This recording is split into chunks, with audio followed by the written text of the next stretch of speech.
Ladies and gentlemen, friends and family, I'd like to welcome you to the Homesick Lonewolf podcast. This here is episode 9. Get comfy. I'd like to thank you for tuning in. I'm your host, John Schaefer, and we're alive today. It is the 26th of March. The year is 2020. I hope you're doing fantastic. I hope you're hanging in there and making the best of this situation we're all in. Trying to file for unemployment for the first time in my life, and it's almost not even worth the hassle. It's almost not even worth the stress. I feel like it's been 6, maybe 7 days of going to the website, filling things out, updating things, making this adjustment, fixing this, fixing that. Oh my God. Unemployment just all over the fucking country right now is insane. It's very discouraging how it takes almost a month to get through on the website and dang, maybe over a month to get your first check. It's fucking crazy. And I'm not saying I'm not grateful, but it is a really weird system and they're just going to give you chicken feed. They're giving you just enough to get by and stay alive through this crisis. So when they need you to work, you still have a pulse and you can work.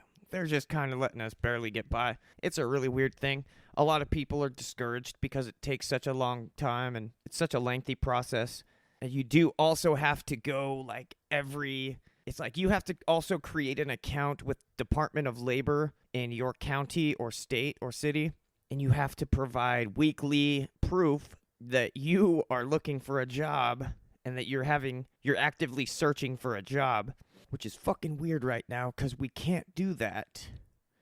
So it's a really weird thing going on right now. We're all kind of in the same boat trying to figure it out. It's also helping us kind of let go of things that we can't control. It's definitely teaching me to just kind of go with the flow a little more. My life's always kind of been all over the place. I feel like I've been in a crisis for the last 12 years of my life. So in some ways I'm prepared for this, but little things like staying busy, staying productive, exercising, making sure I'm draining my battery, but recharging, resetting, eating healthy, drinking tons of water, plenty of fluids, things like that, lots of tea, what's up? But just make sure you're focusing on making your environment healthier, making your environment more in order, and just prepare yourself, just be prepared, and focus on good things. I advise you to focus on the things you do have power to control and the things you can change. We're going to jump on into this. We're going to travel back in time. It's like 2012, maybe 2011, and we just left Denver, and we're moving to Fort Collins. Like I said, this is probably February or March 2011, 2010 maybe. This is almost 7 or 8 years ago. Insane. Wow, how time flies. I want to say I'm grateful to be talking right now. I'm very grateful to be alive on this planet. I'm very thankful that I'm looking out my window to a blue sky and green trees all over the place. Extremely grateful for that fresh air creeping through the screen. Grateful for that sunshine. I'm just thankful to be here with you guys. I'm thankful that I'm alive and able to take responsibility for my actions and my past. And hopefully look back on it and extract some lessons, extract some knowledge. And we're going to continuously learn. We're going to keep on learning, people. We have this huge falling out in Denver. I wasn't finding work. It was just the coldest, most brutal winter on record in Denver. Of course, the winter I move over there to Denver, it's just 0 degrees and -15.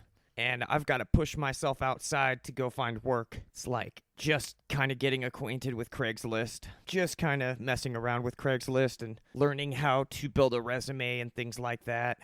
It was just very hard, especially in the winter in a city like Denver where you're competing for low wage. You're competing for minimum wage shit jobs that nobody wants. All of a sudden it's December or January and it's freezing outside. It's terrible outside. Go to work, go home. Go to work, go home. Be safe. Don't be outside too much. And it was hard, especially not having winter gear. I didn't have any winter gear. I had fall gear, maybe. I had some hoodies, some long sleeve shirts. But for the most part, I couldn't really be outside for more than an hour without feeling it in my toes and my fingertip, my face, things like that. But yeah, I have the roommate there, Matthew, that I'm staying with. I'm staying with Richard, Gerd, Dickie, and this guy, Matthew. And their fucking dog, Slug, who leaves hair everywhere. And one of the things, they hooked me up with a spare room, and it's the dog's room to shit and piss in. So I clean it up when I first get there. I clean it up, I get settled in, and it's just a gnarly, hardcore winter. And I just remembered not being motivated, not having any energy, not being inspired, just kind of heartbroken, still kind of facing and dealing with rejection and failure. A lot of rejection and failure. Just kind of consuming me and freezing me in place and kind of putting me in this lost in thought thing where I was just kind of lost in analyzing things. It was paralysis through analysis. I was young. I didn't know about this stuff. It was probably my first real heartbreak and real relationship that failed. I just didn't take it very well. I didn't deal with it very well. And that anxiety caused me to drink quite a bit. I would go out.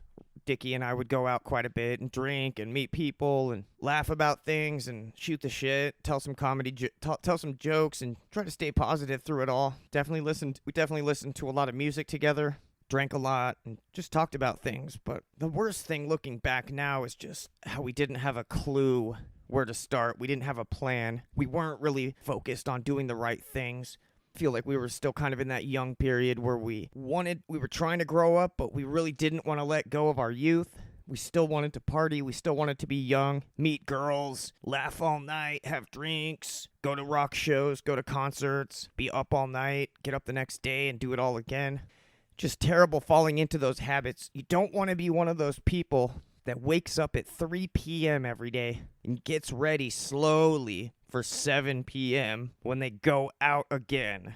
It's just a terrible way to live, and it's not productive and healthy at all. And you're just living to go out at night. You're just living for 7 p.m., for 8 p.m., whatever.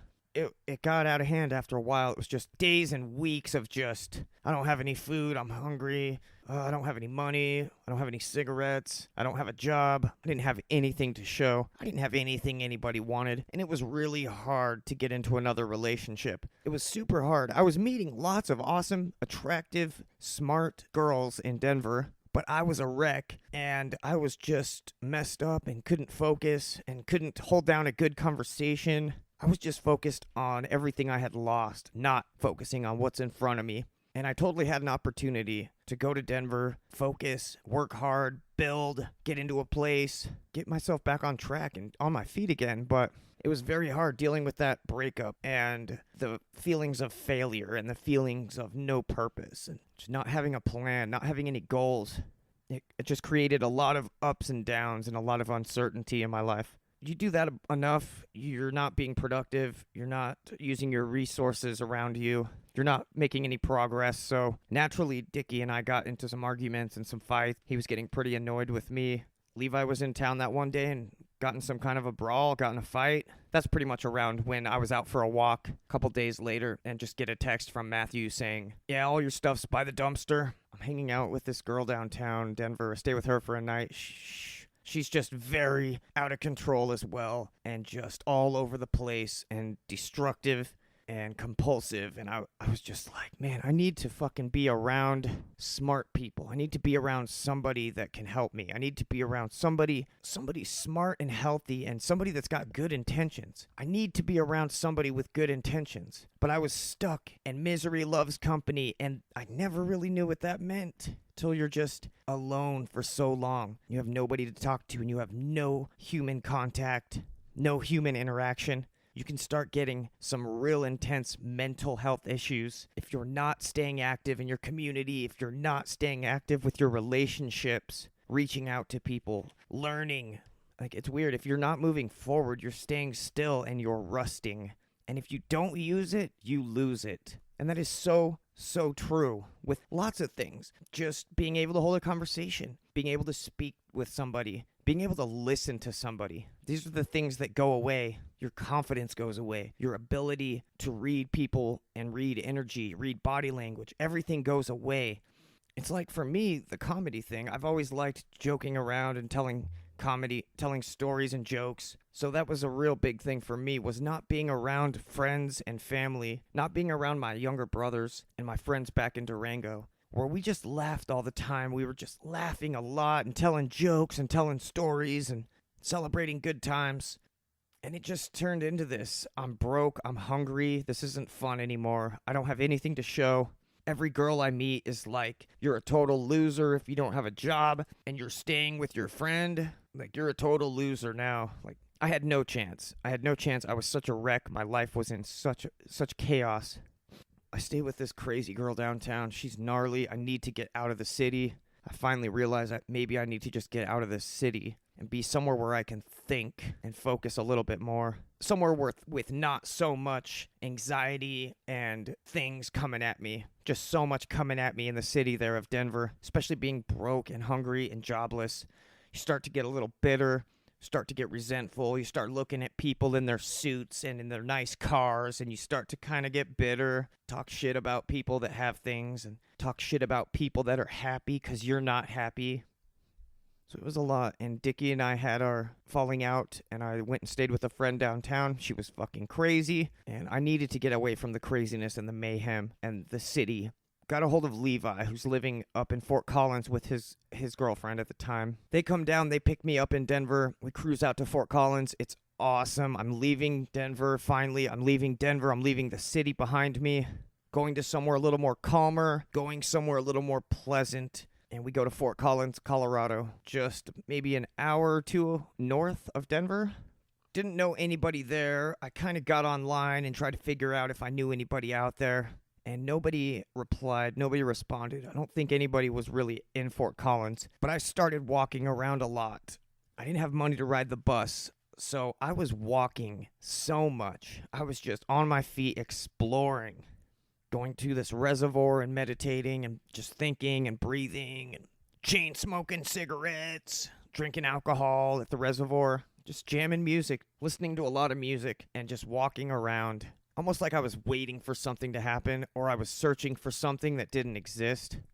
I soon learned about my friend Levi and his girlfriend. I soon learned about their situation, and I guess they were kind of hiding it from me and not really talking about it. But they had an active restraining order on each other. The county, the state, the city of Fort Collins put a restraining order on them because they were getting into domestic violence disputes, and the cops were going there a lot. So it's so crazy, and it blew my mind that you could be so codependent on somebody. Blew my mind that you could not stand on your own feet, go your own way, forge your own path, just relying on each other so much and not wanting to be alone, using each other. That was the biggest thing I saw. I just saw so clearly that they were just immature children, selfish, immature people using each other.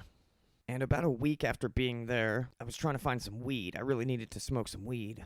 And they were in these apartments. I saw this neighbor smoking weed through the window. So I cruise over there and I knock on the door and I'm like, hey, I'm from Durango and I just moved out here. I was just wondering if you knew anybody that could help me with a little bowl of weed. I'm very stressed. I'm out here. I'm freaking out. I need to just calm down and chill and be one. Be one with the nature. Be one with the mountains, man. Get some calm. They let me in. They're like, hey, yeah, come on in. Let's smoke. Oh, we smoke weed. It's so awesome. Hey, do you want a hookah? I would love to hookah. We start hookahing and talking and visiting, getting to know each other. It's a young lady, her brother, and her boyfriend. And they were the coolest people ever. And I don't know how it worked out this way, but they were my angels, man. These people really saved my life. And they had to have been around my age, too. Probably like 25, 26. And I go back over to Levi's place where I'm staying, and we're chilling. The next day, his girlfriend is like, yeah, you need to leave today. Yeah, Levi didn't really talk to me about you staying here. dumb bitch. fucking fools. They're so shady, and they hide everything from each other, and they're just manipulating each other. And then all of a sudden I got sucked into their world and their game. Terrible. When you are fucking couch surfing, and when you're just not taking care of your shit, when you're not taking care of yourself and being responsible and building for yourself, you can end up in some very weird places. You can end up in some dark places. So she's like, yeah, you have to leave today. I'm like, holy shit, I don't know what I'm doing here yet. I don't have a job yet.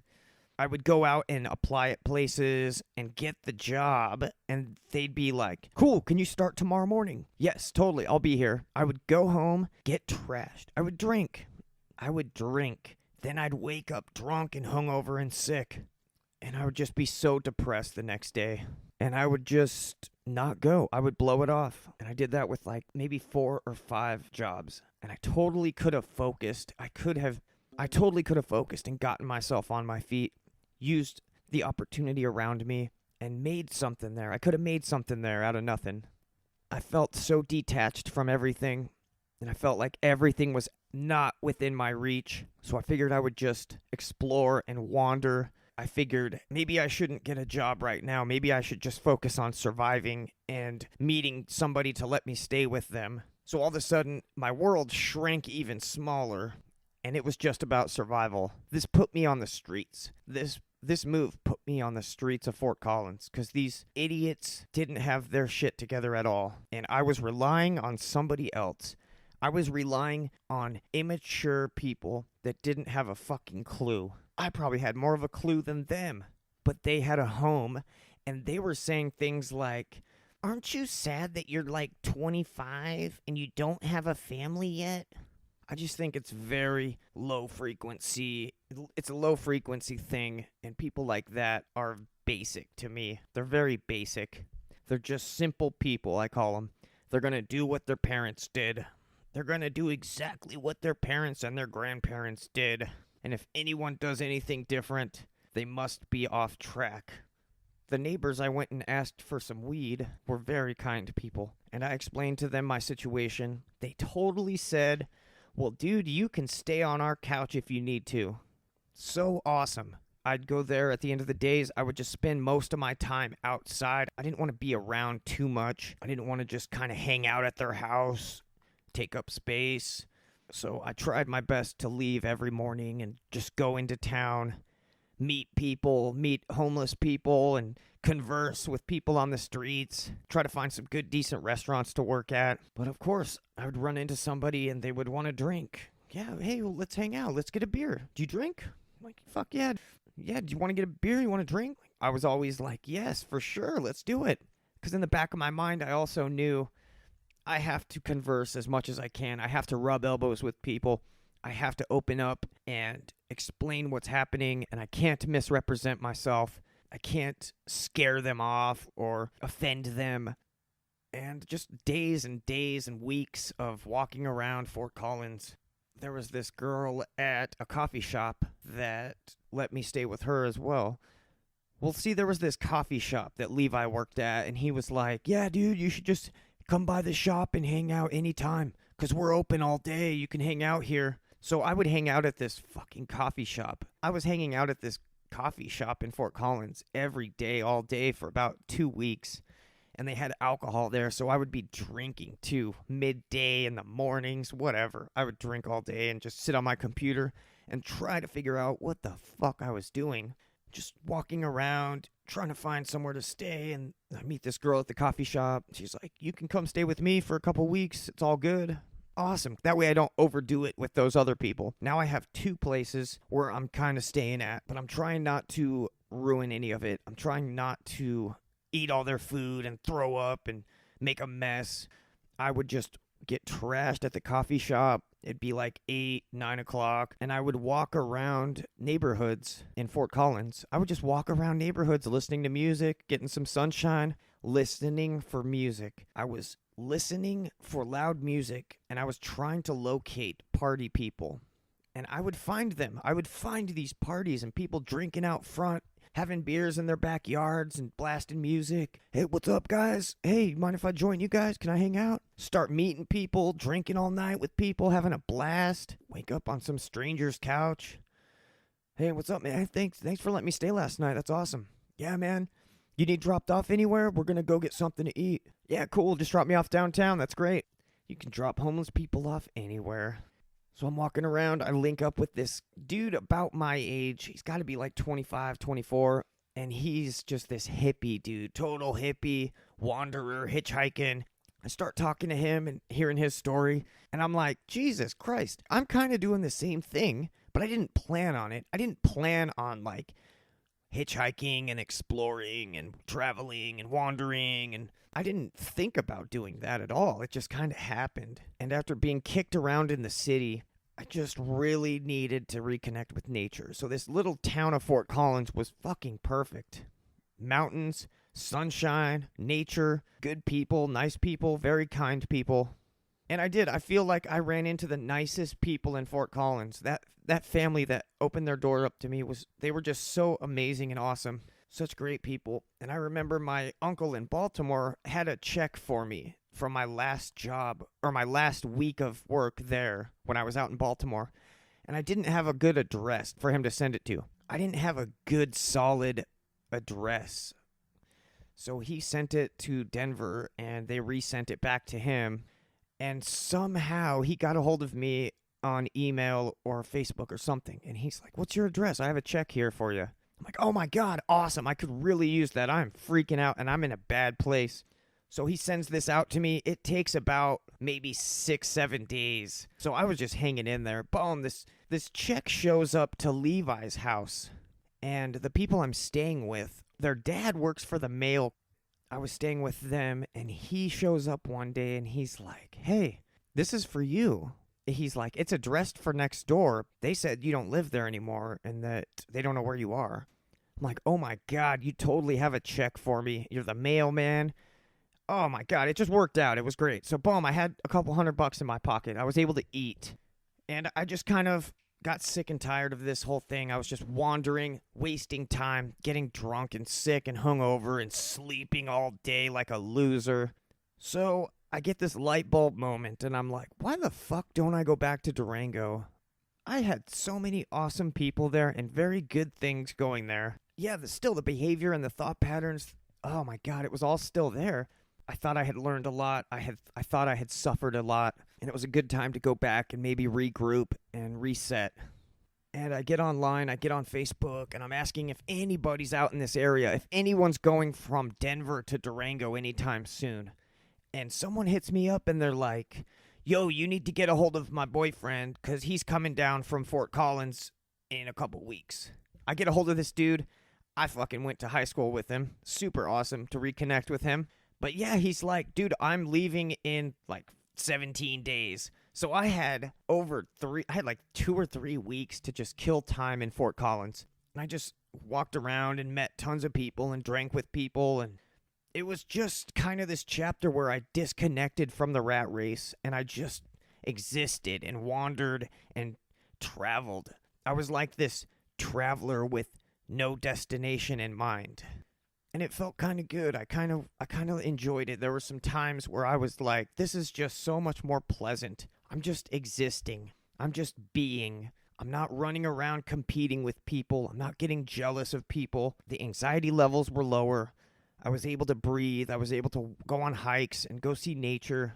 So I kill some time. This guy finally picks me up. Fucking awesome. We're headed back to Durango. So cool. And at this point, it's like a pattern. It's a pattern. I move somewhere and then I go back to Durango, it seems like. Every time. Or anytime something gets too hard or I'm faced with some uncertainty or some challenges, seems like I just go back to Durango. It seems like I just run from things. But I'm young and I don't realize this. But yes, looking back now, I was in this mindset where I was searching for utopia. I was searching for my utopia on this earth. I was trying to find a nice little town with open-minded, happy people and opportunity. I was trying to find something similar to what I had in Durango with all the friends and family and just connections and good people and good times all the time. I was trying to find where I belonged, and just being in Fort Collins really made me appreciate Colorado. The constant hiking, the constant uncertainty, and not knowing where I'm going to eat, not knowing where I'm going to sleep that night. It was nice. I was forced. I had no other choice. I had been forced to just be consumed in this anxiety and this depression. I had to just throw my arms up and be like, I'm ready to die, man. This is just terrible. I don't have a life. I have nothing to show. I have nothing going. I have nothing anybody wants. I had no self-worth at this time. Low self-esteem. No self-worth. Very hungry. And just unhealthy. Just not consistent with anything. And just drinking coffee and smoking cigarettes and drinking alcohol all fucking day and night. Realized maybe if I get back to Durango, I can get my feet on solid ground. Feeling like I jumped the gun in moving out to Baltimore. And it totally threw my life onto this uncertain path. Just compulsively moving and telling myself that she's going to take me back and she's gonna give us a second chance. We just had too much of a beautiful thing. There's no way she'll say no, especially if I give up everything and move out there for her. So some things just aren't meant to be. Some things are just too good to be true. It's just a time to learn and be thankful for what we had. I only have $20 in my pocket. I give my $20 to this dude that's bringing me to Durango. So awesome. It's like maybe 7 p.m. at night. And he picks me up, and we drive all night to Durango. It's like an 8-hour drive, so we get there at like 2 or 3 a.m. Oh, it was just so awesome to be in Durango. It was so great. It was just such a relief to be somewhere familiar. Holy shit. But that's the thing is, sometimes to succeed, we have to get out of our comfort zone. And I didn't fucking know that back then. I get back to Durango. I have some friends staying in the neighborhood there behind downtown Durango. It's called The Grid, The Hood, and the address was 420. So a couple of my friends from Old Timers got into this house there on The Grid, downtown Durango. They're letting me stay on the couch. Fucking awesome. So great to be back. I get a tank of vodka, I think. I go get a $10 bottle of vodka and just sit out front of their place. I sit out front all day and just take in sunshine, and so many people walk by, and so many people I know and friends walking by, driving by, stopping all these people. Have a shot with me, have a drink with me. Just getting lit up and just loving it, man. So many good people in that town. But I was just starting the same momentum. I was starting the same habits and patterns. I go down to Old Timers. I talk to them about getting rehired. They give me a job back. Awesome. Some of the people that I worked with before had gone. Some of the really good people, some of the awesome, hardworking men were gone. And there were some trippy-ass people now. There was this one dumbass motherfucker that was just so negative, so terrible, and he just was like, I'm the boss, I'm the lead cook, I'm the boss. And he was just such a fucking loser. Just a fucking 13-year-old in a 30-year-old's body. College kid. Drinks all the time. He just was not a good person. When I got back to Old Timers, it was not the same. It had a good vibe when I was there last time, but this time it was gone. All the good people had left, and it was being run by a negative ass bitch in the kitchen. So I'm working at Old Timers. I'm like, this is the shit. This is great. I'm making money. This is cool. I'm making progress. And I was able to focus. I had all this motivation. I had just been unemployed for the whole winter and realized how important it was to work. So I was just getting paychecks and starting to get some hours and interact with people again, getting back into Durango, getting to the swing of things, going to the river all the time and just relaxing a little bit. And it got to this point where I was like, dang, I'm only working like 8 hours a day, 5 days a week.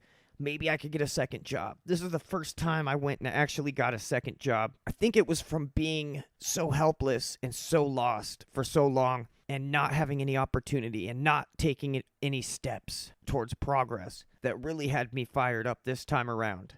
I go to Steamworks. I'm talking to these guys at Steamworks in Durango. Brandon is working. Brandon is running the kitchen. Brandon Herrera, the man. Awesome dude. Played in a band called Dialogue back in the day there in Durango. Awesome dude. Great guy. He hooks me up with a job. So now I'm working Steamworks and Old Timers, and I'm pretty fucking pumped. But I am still partying. I'm partying pretty fucking hard now.